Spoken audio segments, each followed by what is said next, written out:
L'Iran met en garde Israël contre toute attaque sur ses infrastructures alors que l'on s'inquiète de possibles frappes israéliennes contre des sites nucléaires ou pétroliers du pays. Israël qui a dit préparer une réponse à l'attaque de missiles début octobre sur son territoire. Bonjour Anne Verdaguer. Bonjour Nathalie, bonjour à tous. Une réplique israélienne pourrait fortement affecter l'économie de la République islamique. Le pétrole reste une énorme manne financière pour le pays malgré les sanctions internationales. Mais oui, le pétrole, c'est le moteur de l'économie iranienne. L'Iran est même l'un des pays les plus fortement dépendants de son industrie pétrolière. Avec un potentiel énorme, le pays possède les 3e réserves de pétrole au monde. L'exploitation du pétrole représente plus de 18% du PIB iranien.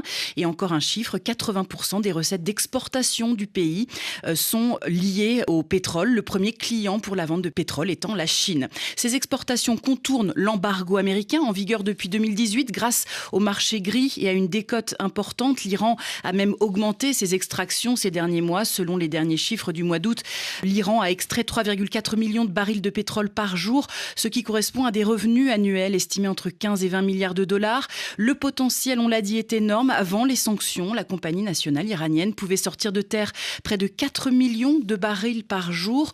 Une attaque militaire israélienne sur ces infrastructures aurait donc des conséquences économiques considérables pour le pays.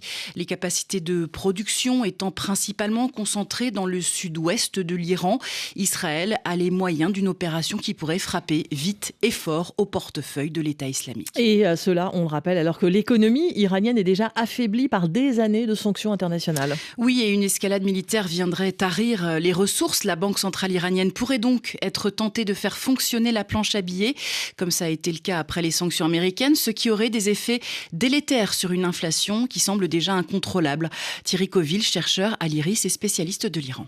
J'ai entendu parler de plans israéliens d'essayer d'atteindre, vous savez, l'endroit où le terminal pétrolier de Karg, ces îles de Karg, c'est vraiment là où tout le pétrole iranien est exporté. Dans ce cas-là, effectivement, il y aurait un coût significatif pour l'économie iranienne. Les sanctions de Trump ont réduit par 10 les exportations pétrolières de l'Iran et le fait que l'Iran a perdu à peu près 20% de ses recettes budgétaires, et dans ce cas-là, il s'est mis à créer de l'argent pour compenser et ça a conduit à une accélération de l'inflation. Donc la question est là, si vous voulez. L'inflation est actuellement à 30%. Si elle repassait à 40%, ça pénaliserait fortement la population iranienne qui est déjà fortement affectée. Voilà, autre effet d'une possible attaque israélienne, une réaction négative des marchés financiers et une dépréciation de la monnaie iranienne, le rial qui a déjà perdu plus de 50% de sa valeur ces dernières années.